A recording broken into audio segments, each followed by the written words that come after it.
Good morning, students. Welcome to my online class. I hope you are all good. This video for class 4. In this video, we learn history of computers, early calculating devices, generation of computer, characteristics of computers. First of all, origin of computers. It means computer की उत्पत्ति। यानी इस chapter में हम लोग पढ़ेंगे कि computer का उत्पत्ति कैसे हुआ, कंप्यूटर के इतिहास के बारे में जानेंगे यानी कि history of computers. Yearly calculating devices, पिछले समय में जो सबसे पहले कौन कौन सी कैलकुलेटिंग डिवाइसेस होती थी जिसका यूज होता था।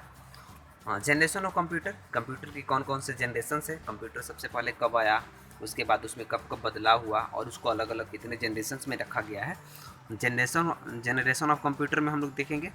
और कैरेक्टरिस्टिक्स ऑफ कंप्यूटर्स यानी कंप्यूटर की विशिष्टता, यानी कि कंप्यूटर की हम लोग एडवांटेज ऑफ कंप्यूटर भी इसको बोल सकते हैं, तो ये देखेंगे। तो चलिए शुरू करते हैं।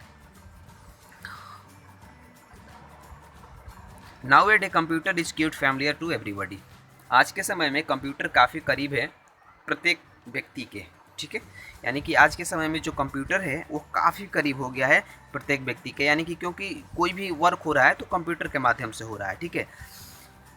It uses range from doing simple calculation to space research. यानी कि जो कंप्यूटर का रेंज हो गया है, दायरा हो गया है, हम लोग कह सकते हैं वह क्या है, वह एक सिंपल कैलकुलेशन से लेकर के स्पेस रिसर्च तक जा पहुंचा है, ठीक है। यानी कि एक छोटा सा कैलकुलेशंस करना होगा तो भी हम लोग कंप्यूटर का यूज करते हैं, और अगर आपको स्पेस क्राफ्ट कहाँ भेजना है, अगर अंतरिक्ष में भेजना है, ठीक है, तो हम लोग कंप्यूटर का यूज करते हैं, ठीक है।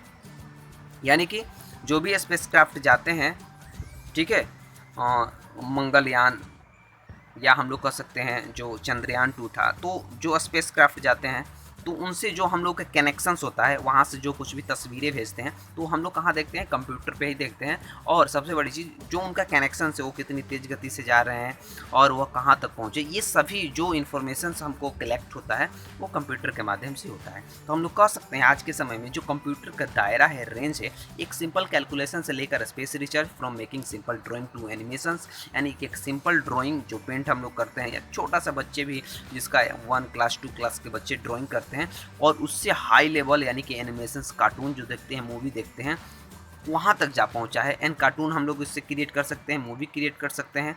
इट हेल्प इन राइटिंग, यानी कि कंप्यूटर का यूज राइटिंग में हम लोग कर सकते हैं। अगर आपको कोई बुक लिखना होगा तो कंप्यूटर पे डायरेक्टली टाइपिंग करके एक बुक को लिख सकते हैं और इसको प्रिंट करके आप पब्लिश कर सकते हैं। एडिटिंग, करेक्शन स्पेलिंग्स, यानी कि जो आपका स्पेलिंग करेक्शन करना होगा तो कर सकते हैं। क्रिएटिंग आर्ट, अगर आपको आर्ट क्रिएट करना होगा तो कंप्यूटर के द्वारा कर सकते हैं। एडिंग द नंबर, यानी कि नंबर को एडिंग करना होगा तो कर सकते हैं। कैलकुलेशंस, नंबर के जितने भी एडिशन हो गया, सब्ट्रैक्शन होगा, मल्टीप्लिकेशन होगा, डिवीजन होगा, ये सारे कार्य आप कंप्यूटर के द्वारा कर सकते हैं।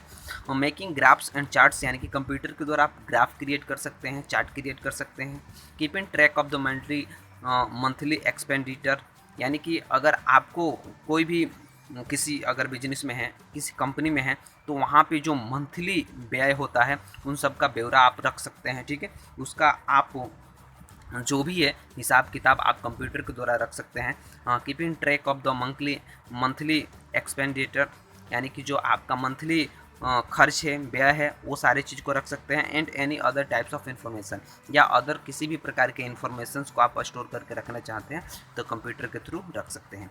In this chapter will study about the history of computers, यानी कि इस चैप्टर में हम लोग अध्ययन करेंगे कंप्यूटर के इतिहास के बारे में, हिस्ट्री ऑफ कंप्यूटर्स के बारे में। सबसे पहले कंप्यूटर कब आए, कंप्यूटर में क्या क्या डेवलपमेंट हुआ, प्रेजेंट डे में कंप्यूटर कैसे वर्क कर रहा है, ठीक है।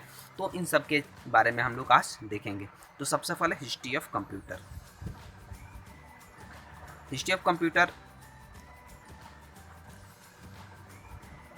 History of computer, the developed day present day computer, यानी कि आज के समय में जो विकसित कंप्यूटर है, can be studied in reference to different generation of computing devices. यानी कि आज के समय में जो कंप्यूटर है, ठीक है, जो विकसित कंप्यूटर जिसको हम लोग कह सकते हैं, कैन बी स्टडीज, यानी कि हम लोग इसका अध्ययन कर सकते हैं reference to different generation of computer, यानी कि किसके संबंध में, अलग अलग जनरेशन्स के कंप्यूटिंग डिवाइसेस के रूप में। यानी कि अलग अलग कंप्यूटर जो हुए उनके अलग अलग जनरेशन्स हुए, तो उनके संबंध में भी हम लोग जानेंगे, और आज के जो डेवलप्ड कंप्यूटर है उनके संबंध में भी हम लोग स्टडी करेंगे।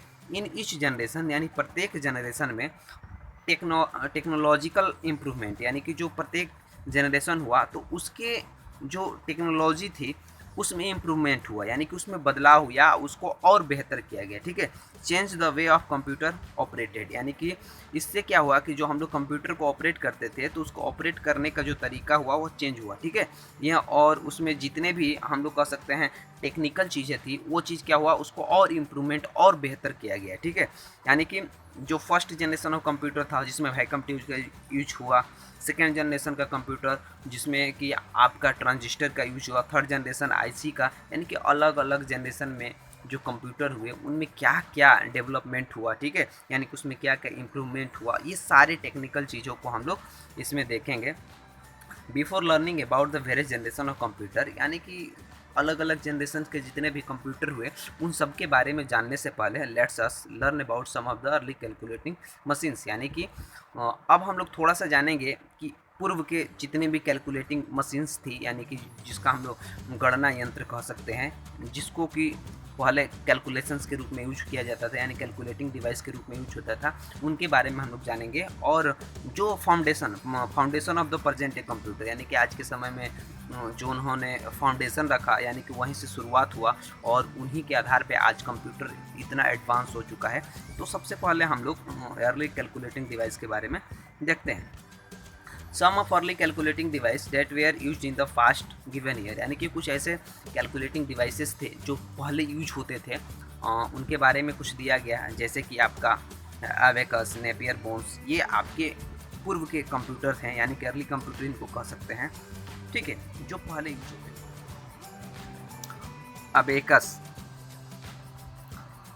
Abacus was the earliest counting device. Abacus जो था यह एक बहुत ही पुराना काउंटिंग डिवाइस था, इसका यूज हम लोग काउंटिंग के लिए किया करते थे। यह ज़्यादातर चीन वगैरह में यूज होता था। ठीक है, it is the wooden frame with row of wires, यानी कि यह लकड़ियों का बना होता था और इसमें एक रो क्रम में क्या होते थे, वायर होते थे। ठीक है, और उस वायर में बीट्स होती थी। बीट्स मतलब क्या होता है कि जो मिट्टी का जो गोला होता है ना छोटा छोटा, उसके अंदर जो मिट्टी का गोला होता था उसको सुखा करके उसके अंदर छेद कर दिया जाता था और वो छेद जो होता था वायर के अंदर पिरो दिया जाता था। ठीक है, यानी कि वायर में उसको डाल दिया जाता था। तो इसका यूज जो होता था सिंपल कैलकुलेशंस के लिए होता था, जैसे एडिशन हो गया, सब्ट्रैक्शंस हो गया, इसके द्वारा हम लोग कर सकते थे। तो ये काफ़ी पहले का कंप्यूटर, पूर्व का कंप्यूटर हम लोग इस चीज़ को बोल सकते थे। उसके बाद आया नेपियर बोन्स। एक कंप्यूटर का नाम है नेपियर बोन्स, जो आपका स्कॉटिश के मैथमेटिशियन हैं जॉन नेपियर, उनके नाम पे है। ठीक है, तो जो ये आपका इन्वेंटेड किया गया था, यह किसके द्वारा इन्वेंटेड किया गया था, जॉन नेपियर के द्वारा। ठीक है, और इन दिस कैलकुलेटिंग डिवाइस, यानी कि जो ये आपका कैलकुलेटिंग डिवाइस था, placement of a stick is done, यानी कि जो आपका प्लेसमेंट ऑफ स्टिक्स, यानी कि जो आपकी जो लकड़ी हम लोग कह सकते थे लाठी, या हम लोग कह सकते हैं जो स्टिक्स होती हैं, ठीक है, उसके प्लेसमेंट में इसको लाया गया। इन सच वे ऑफ द प्रोडक्ट, यानी कि इसमें क्या हम लोग कर सकते थे, प्रोडक्ट कर सकते थे। Contents of the large numbers, यानी कि जो आपका बहुत बड़ा नंबर होता था तो उसका अनुपात निकलना होता था। ठीक है, भागफल निकलना होता था, तो इसका यूज होता था। कैन बी ऑब्टेन्स, यानी कि इसके द्वारा हम लोग प्राप्त कर सकते थे। ठीक है, यानी कि जॉन नेपियर से, यानी कि अबेकस, उसके बाद जॉन नेपियर से। ये काफ़ी सिंपल कैलकुलेटिंग डिवाइस थे जिसके प्रोडक्ट हम लोग कर सकते थे। ठीक है, उसके बाद आपका Pascaline. Blaise Pascal invented Pascaline in 1642, यानी कि जो ब्लेस पास्कल थे इन्होंने पास्कलाइन कंप्यूटर का आविष्कार किया था 1642 ईस्वी में। ठीक है, जो ये आपका कंप्यूटर था पास्कलाइन, इसके द्वारा सिर्फ और सिर्फ हम लोग which was able to perform only additions, यानी कि इसका एडिशन करने के लिए, सब्ट्रैक्शंस करने के लिए यूज होता था। ठीक है, ही यूज रैटशेट डिवाइस। रैटशेट डिवाइस क्या होता है, रैटशेट का मतलब होता है गोलीय चक्र। चक्र जो होता है, जो गोल होता है, ठीक है, उसको हम लोग बोलते हैं रैटशेट। तो यह एक गोल होता था, गोल क्रम में होता था। ठीक है, इसको हम लोग कह सकते हैं वृत्ताकार डिवाइस होता था। ठीक है, इन इन दिस कंप्यूटर, जो ये कंप्यूटर होता था, विच यू कैन इवन सी, यानी कि इसको आप अभी देख सकते हैं स्कूटर्स मिलीमीटर, यानी जो होता है ना उन लोगों का मीटर जिसको हम लोग नापते हैं, ठीक है, यानी कि जिसके द्वारा हम लोग स्पीडोमीटर जिसको बोल सकते हैं, जिसके पता चलता है गाड़ी कितनी स्पीड चल रही है, तो वो होता है स्कूटर्स का, या अभी नॉर्मली किसी बाइक में यूज होता है इलेक्ट्रिक मीटर होता है, ठीक है। यानी कि इलेक्ट्रिक मीटर में क्या होता है कि जो आपका जो भी मीटर चलता है तो उसमें यह पहले दिखाई देता था, ठीक है, यानी कि अब तो मीटर्स चेंज हो गए हैं, इलेक्ट्रॉनिक मीटर आने लगे हैं, ठीक है, तो वह इलेक्ट्रिक मीटर में पहले दिखाई देता था। एंड एट पेट्रोल पंप्स, या हम लोग इसको पेट्रोल पंप पे देख सकते हैं, ठीक है। अब थोड़ा सा अब हम लोग देखेंगे difference engine and analytical engine के बारे में।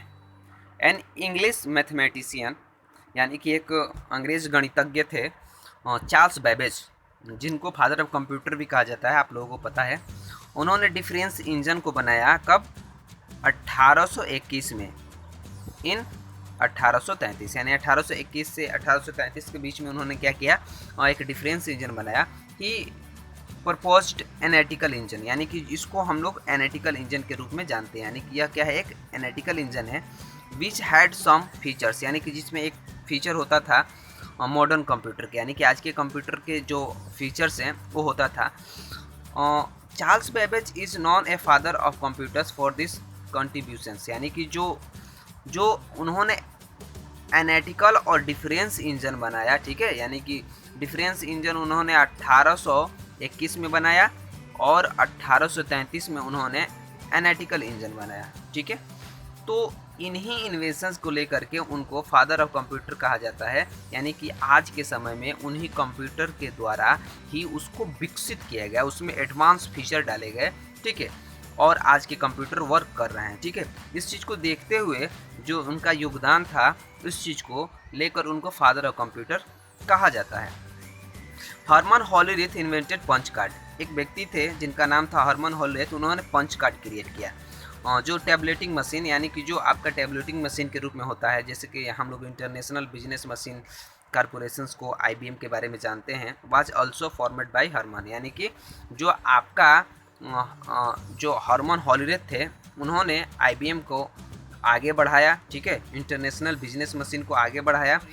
हॉलीरेथ in 1924, computer invented after 1940 have been categorize in 5 generations, यानी कि जो कंप्यूटर इन्वेंटेड किए गए, यानी कि जो कंप्यूटर बनाए गए, ठीक है, 1940 ईस्वी के बाद, ठीक है, उनको एक अलग अलग जनरेशंस में रखा गया। अब तक जो कंप्यूटर के जनरेशन है वो कंप्यूटर के 5 जनरेशन है, ठीक है, यानी कि 1940 ईस्वी के बाद जितने भी कंप्यूटर आए उनको एक जनरेशन के रूप में रखा गया। तो अब हम लोग देखेंगे generations of computer. Generations of computer, the first generation of computer, यानी हम लोग देखेंगे कि जो कंप्यूटर के जनरेशन हुए वो कब से कब माने जाते हैं और कितने जनरेशन से। आमतौर पे देखा जाए तो 1940 ईस्वी के बाद जितने भी कंप्यूटर आए उनको 5 जनरेशन में रखा गया, ठीक है, यानी कि 40 के बाद 1940 के बाद जितने भी कंप्यूटर बने उनको जनरेशन वाइज कैटेगराइज किया गया, ठीक है, और अब तक 5 जनरेशन है कंप्यूटर पे। तो चलिए हम लोग देखते हैं सबसे पहले फर्स्ट जनरेशन ऑफ कंप्यूटर, यानी कि फर्स्ट जनरेशन ऑफ कंप्यूटर जो माना जाता है कंप्यूटर का, वह आपका 1940 से लेकर 1955 के बीच में, यानी कि the computer invented and used between, यानी कि वह कंप्यूटर जो इन्वेंटेड किए गए, जो बनाए गए कब, 1940 और 55 के बीच में, उनको क्या कहा जाता है, फर्स्ट जनरेशन ऑफ कंप्यूटर, यानी कि वह फर्स्ट जनरेशन ऑफ कंप्यूटर कहे जाते हैं। The very first general purpose electronic computer, यानी कि जो आपका एक सामान्य उद्देश्य के लिए बनाया गया जो कंप्यूटर था उसका नाम था ENIAC, जिसको electronic numerical integrator and calculator device के रूप में जाना जाता है। इसको बिल्ड किया था जॉन मैकली, यानी जॉन मैकली थे, उन्होंने इसका आविष्कार किया था, एंड जे प्रेस्पर स्कॉट, यानी कि दोनों लोगों ने मिल करके, यानी कि जॉन मैकली और जे प्रेस्कर स्कॉट, इन दोनों ने मिल करके आपका ENIAC का निर्माण किया। उसके बाद 1949 ईस्वी में 1949 इडवेक नाम का एक कंप्यूटर आया, ठीक है, ये the first storage computer program, यानी कि इस एक ऐसा कंप्यूटर था जिसमें कि हम लोग कोई भी डेटा को प्रोसेस करने के बाद स्टोर भी कर सकते थे। It was built by mercy Wilkes, यानी कि मर्सी विल्कस के द्वारा इसको इन्वेंटेड किया गया था। The first generation of computer were very large and heavy, यानी कि जो फर्स्ट जनरेशन ऑफ कंप्यूटर थे वह काफ़ी बड़े होते थे, हैवी होते थे, ठीक है, या और उनको रखने के लिए बहुत ज़्यादा स्पेस की आवश्यकता पड़ती थी। They had large electronic vacuum tubes, जिसमें कि बहुत सारे इलेक्ट्रॉनिक वैक्यूम ट्यूब्स होते थे। There speed was very slow, लेकिन जो उनकी स्पीड होती थी वह काफ़ी स्लो होती थी। Had small storage systems and उनके पास जो स्टोरेज कैपेसिटी होती थी वह काफ़ी ही लो होती थी, काफ़ी कम होती थी। यानी कि फर्स्ट जनरेशन ऑफ कंप्यूटर एक ऐसे कंप्यूटर्स थे, उनको फिगर में हम थोड़ा सा देखते हैं कि फर्स्ट जनरेशन ऑफ कंप्यूटर एक ऐसे कंप्यूटर होते थे जो काफ़ी बड़े होते थे, ठीक है, यानी कि उनको रखने के लिए बहुत ज़्यादा स्पेस की आवश्यकता होती थी। लेकिन जो उसके अंदर जो लगा होता था फर्स्ट जनरेशन ऑफ कंप्यूटर में प्रोसेसिंग के लिए, तो वैक्यूम ट्यूब होता था जो काफ़ी होते थे, ठीक है, यानी कि जो फर्स्ट जनरेशन ऑफ कंप्यूटर थे वह काफ़ी स्लो भी होते थे और उनकी स्टोरेज कैपेसिटी जो होती थी वह काफ़ी लो होती थी, यानी कि वह बहुत ही लो डेटा को स्टोर कर सकते थे, यानी कि बहुत ही कम मात्रा में डेटा को स्टोर कर सकते थे। उसके बाद आपका सेकेंड जनरेशन ऑफ कंप्यूटर आया 1955 के बाद, जो आपका 56 माना जाता है सेकेंड जनरेशन ऑफ कंप्यूटर, ठीक है। तो सेकेंड जनरेशन ऑफ कंप्यूटर को भी हम लोग देखते हैं। तो सेकेंड जनरेशन ऑफ कंप्यूटर 1955 से लेकर के 59 के बीच में माना जाता है, ठीक है, यानी कि द कंप्यूटर्स आफ्टर 1955, यानी कि जो कंप्यूटर थे आपके, ठीक है, यानी कि 1955 के पहले वो तो फर्स्ट जनरेशन के थे, लेकिन उसके बाद जो कंप्यूटर आए, ठीक है, known as second generation computer, यानी कि उनको सेकेंड जनरेशन ऑफ कंप्यूटर के रूप में माना जाता है। The electronic vacuum tubes were replaced by transistor, यानी कि जो फर्स्ट जनरेशन ऑफ कंप्यूटर में जो इलेक्ट्रॉनिक वैक्यूम ट्यूब का यूज किया गया था उसको रिप्लेस कर दिया गया और उसकी जगह ट्रांजिस्टर का यूज किया गया, ठीक है, यानी कि सेकेंड जनरेशन ऑफ कंप्यूटर में ट्रांजिस्टर का यूज किया गया। They were much smaller in size were faster, यानी कि जो फर्स्ट जनरेशन ऑफ कंप्यूटर से इसकी कंपेयर किया जाए तो वह साइज में काफ़ी छोटे हो गए, लेकिन इतने भी छोटे नहीं हो गए कि मतलब आज के समय के जो कंप्यूटर है इतने छोटे नहीं हुए। जो फर्स्ट जनरेशन ऑफ कंप्यूटर थे उनसे अगर तुलना किया जाए तो काफ़ी छोटे हो गए थे और काफ़ी फास्टर हो गए थे फर्स्ट जनरेशन ऑफ कंप्यूटर की तुलना में। जो अगर कहा जाए सेकेंड जनरेशन ऑफ कंप्यूटर हैं, उनके जो कंप्यूटर के नाम होते थे IBM इंटरनेशनल बिजनेस मशीन, यानी कि जो उनके नाम होते थे IBM 1620, IBM 401, IBM 7090, IBM 7094, CDC 1604, फिल्को 2000, ये ऐसे कंप्यूटर होते थे जिनके नाम होते थे।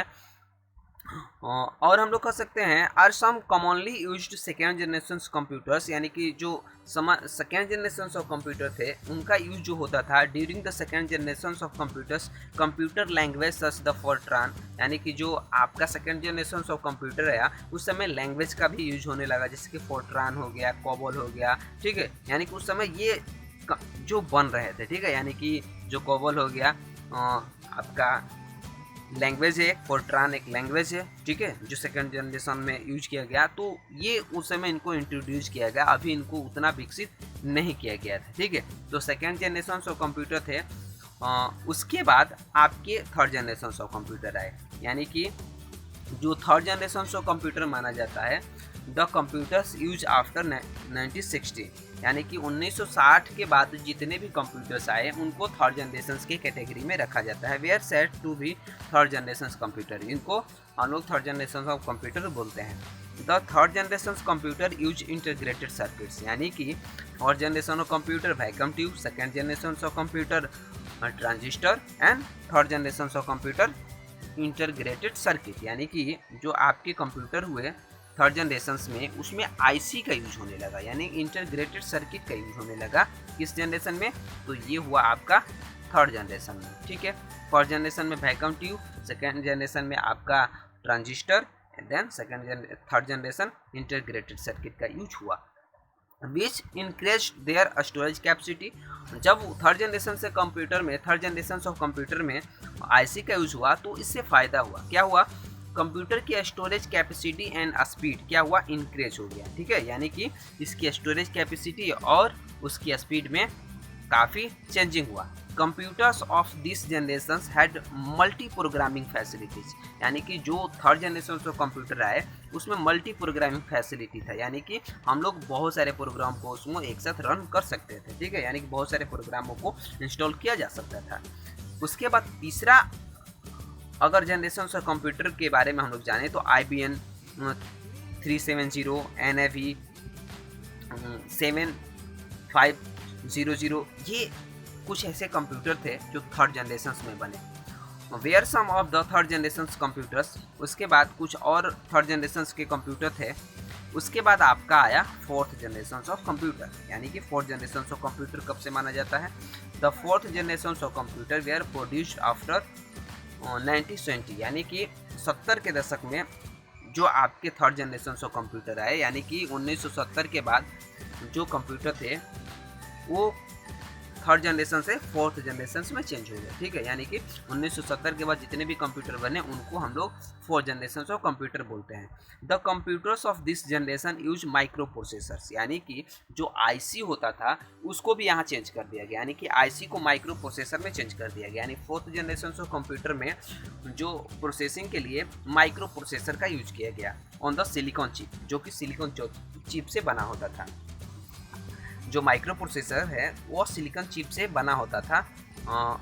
ए microprocessor perform all the logical function in computer, यानी कि अब इससे क्या फ़ायदा हुआ, इससे बेनिफिट हुआ कि जो माइक्रो प्रोसेसर लगा तो इससे परफॉर्म कंप्यूटर जो था आपके लॉजिकल फंक्शंस को भी परफॉर्म कर सकता था, ठीक है, यानी कि लॉजिकल वे में ही कार्य कर सकता था। It has made computer very fast, जिससे क्या हुआ कि कंप्यूटर आपका बहुत ही फास्ट हो गया और एफिशिएंट हो गया और काफ़ी एफिशिएंट हो गया एंड स्मॉल इन साइज, यानी कि कंप्यूटर क्या हो गया आपका, दक्ष हो गया, हम लोग कह सकते हैं एफिशिएंट, इसके अंदर जो कार्य क्षमता बढ़ गई, काफ़ी स्मॉल इन साइज हो गया, साइज में काफ़ी छोटा हो गया। Computer of this generation are designed to work efficiently, यानी कि इस जनरेशन के जो कंप्यूटर थे उनको डिजाइन किया गया वर्क एफिशिएंटली, यानी कि कार्य के आधार पर विथ हाई लेवल लैंग्वेज, यानी कि हाई लेवल लैंग्वेज के साथ, ठीक है, यानी कि इसमें जो लैंग्वेज का यूज किया गया वो हाई लेवल लैंग्वेज हो गया, ठीक है, साइज़ में काफ़ी छोटा हो गया। जब आईसी जो पहले होता था थर्ड जनरेशन में, इसमें माइक्रो प्रोसेसर का यूज होने लगा। Fourth generation of computer include mini computer, अगर हम लोग बोले फोर्थ जनरेशन ऑफ कंप्यूटर के बारे में तो इसमें मिनी कंप्यूटर को हम लोग रख सकते हैं, मेन फ्रेम कंप्यूटर को रख सकते हैं, पर्सनल जिसको पीसी कंप्यूटर हम लोग बोलते हैं, यानी पर्सनल कंप्यूटर को रख सकते हैं, पोर्टेबल कंप्यूटर जिसको हम लोग लैपटॉप एक जगह से दूसरे जगह ले जा सकते थे, और सुपर कंप्यूटर। ये आपके फोर्थ जनरेशन ऑफ कंप्यूटर के अंडर में आते हैं, ठीक है। तो फोर्थ जनरेशन ऑफ कंप्यूटर में आपके main frame computer, personal computer, portable computer जिसको लैपटॉप हम लोग बोल सकते हैं, सुपर कंप्यूटर, ये सारे कंप्यूटर्स आपके फोर्थ जनरेशन में आने लगे थे। अब बात करते हैं फिफ्थ जनरेशन ऑफ कंप्यूटर। जो फिफ्थ जनरेशन ऑफ कंप्यूटर आया 1970 के बाद अब तक जो भी चल रहा है वो पांचवें जनरेशन में ही माना जाता है। The fifth generation of computer involve the concept of the artificial intelligence, यानी कि पांचवा जनरेशन जो आया AI बेस्ड आया, ठीक है, यानी कि आर्टिफिशियल इंटेलिजेंस पे आधारित हो गया, ठीक है। अब जो पांचवा जनरेशन से यह खुद से भी कुछ डिसीजन ले सकता है, ठीक है, यानी the fifth generation computer involve the concept of the artificial intelligence, यानी कि जो पांचवा जनरेशन का कंप्यूटर आया किस पे आधारित हो गया, आर्टिफिशियल इंटेलिजेंस पे, जिसको हम लोग बोलते हैं कृत्रिम बुद्धि क्षमता, which make the computer think like human being, यानी जिससे कि कंप्यूटर क्या हो सकता था कि वो मनुष्य की तरह सोच सकता था, ठीक है। जैसे कि आप लोगों ने एलेक्सा के बारे में सुना होगा, गूगल असिस्टेंट के बारे में सुना होगा, ठीक है। तो क्या है, यह एक AI बेस्ड कंप्यूटर होते हैं जो हमारे फ़ोन में भी अब यूज होने लगे हैं, ठीक है, यानी कि जिसके द्वारा अगर आप कोई भी चीज़ पूछते हो तो आसानी से उसका वह सोच समझ के क्या देते हैं, रिजल्ट प्रोवाइड करते हैं, ठीक है। The intelligence of this computer will be greatly improved, यानी कि जिनके जो इंटेलिजेंस थे आज के कंप्यूटर में बहुत ही तेज़ गति से इम्प्रूव किए जा रहे हैं। To make logical and the sensible decision just like human being. जिससे क्या हुआ कि यह जो डिसीजन है वह मनुष्यों की तरह ले सकते हैं। आजकल जो भी आप लोग होटल्स वगैरह में रोबोट वगैरह देखते होंगे वो क्या है, 5th जनरेशन ऑफ कंप्यूटर, जो कि आपकी बातों से आकर के पूछ भी सकते हैं आप क्या चाहते हैं उसके बारे में, वो सारे चीज़ इंक्वायरी कर सकते हैं। ठीक है, तो ये 5th जनरेशन ऑफ कंप्यूटर है। अब हम लोग देखेंगे कैरेक्टरिस्टिक्स ऑफ कंप्यूटर, यानी कि कंप्यूटर की विशिष्टता। Some common characteristics of the modern computers are accuracy, speed, tireless, storage device, tiredness इसको हम लोग बोल सकते हैं, स्टोरेज डिवाइस, फैसिलिटी। चलिए, सबसे पहले accuracy. Computer never result any kinds of error, यानी कि कंप्यूटर जब कभी भी रिजल्ट देता है तो 100% एक्यूरेट देता है, गलती करने की इसमें कोई भी संभावना नहीं होती। यानी कि कंप्यूटर के अंदर जो इसकी सबसे बड़ी विशिष्टता है, या हम लोग कह सकते हैं इसकी जो सबसे बड़ी इम्पोर्टेंस या एडवांटेज है, वो उसकी एक्यूरेसी है। यानी कि कंप्यूटर जब भी काम करता है तो वह एक्यूरेट रिजल्ट प्रोवाइड करता है।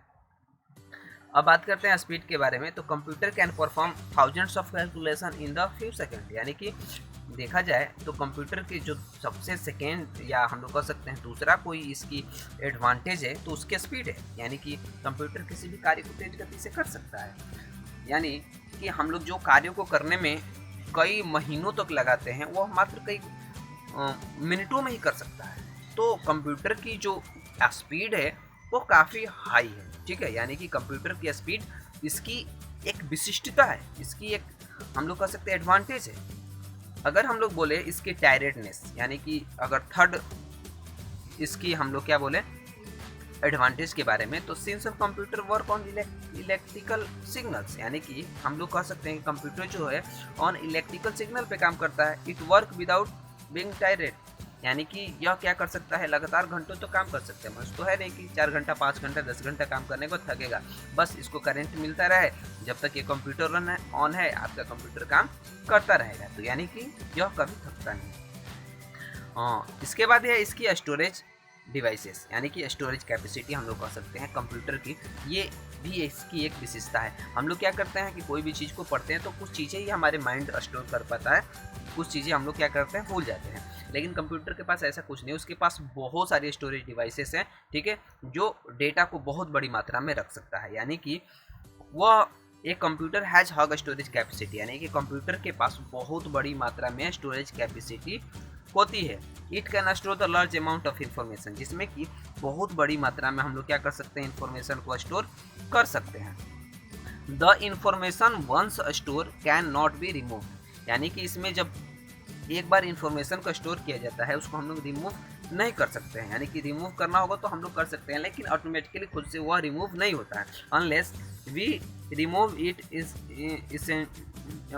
यानी कि unless we remove it intentionally और द पर्पजली, यानी कि इसको क्या होगा, जब तक हम इसको अपने चाह करके या जब तक इसकी ज़रूरत ना हो तब तक हम लोग इसको इरेज नहीं कर सकते, यानी इसको हटा नहीं सकते। यानी कि एक बार जो स्टोर होता है वो उसके पास रहता है, जब इसकी कोई ज़रूरत ना हो, जब हमारी क्षमता होती है या हम लोग सोचते हैं, यानी कि unless we remove it essentially और पर्पजली, यानी कि अगर हमको इसको हटाना होगा तभी हम लोग हटा सकते हैं। यानी कि हमारी जो क्षमता होती है या हम लोग को इंटेंशन होता है कि नहीं जो भी डेटा है इसको हटाना है, तब हम उसको हटा सकते हैं। या किसी कार्य की ज़रूरत हो, यानी कि कोई मतलब कि ज़रूरी कार्य हो कि नहीं डेटा को हटाना है या उसकी जगह दूसरे डेटा को रखना है, तो हम लोग उसको हटा सकते हैं। ठीक है, यानी कि ऐसे एक बार स्टोर हो जाता है तो खुद से डिलीट नहीं करता है, यानी कि उसको हटाने के लिए हमें खुद से उसको हटाना पड़ेगा। तो ये काफ़ी एक एडवांटेज है। वर्सटाइल है, एक computer can perform different types of task, यानी कि इसके अंदर एफिशिएंसी जो है कंप्यूटर की काम करने की वो अलग अलग प्रकार के, यानी कि वो किसी भी प्रकार के टास्क को कर सकता है। मनुष्य की जो स्किल होती है वो लिमिटेड होती है, लेकिन कंप्यूटर का जो स्किल है वो काफ़ी ज़्यादा है। एक कंप्यूटर कैन परफॉर्म, यानी कि कंप्यूटर क्या कर सकता है, परफॉर्म कर सकता है डिफरेंट टाइप्स ऑफ टास्क, यानी कि अलग अलग प्रकार के टास्क को एट ए टाइम, यानी कि एक ही समय में वन हैंड, यानी कि एक ही समय में हम लोग कर सकते हैं एक हाथ से वो इस बहुत सारे कार्यों को कर सकता है। यानी कि आप कंप्यूटर को एक साथ 4-5 टास्क भी देते हैं तो वो आसानी से एक साथ वो सारे टास्क को कंप्लीट करता है। It can solve the complex problem, यानी कि जटिल से जटिल अगर आपके पास समस्याएं हैं, प्रॉब्लम्स है, तो कंप्यूटर बहुत ही ईजिली सॉल्व कर देता है। And on other it can entertain you, और सबसे बड़ा यह हम लोगों को एंटरटेन करता है, यानी कि हम लोगों को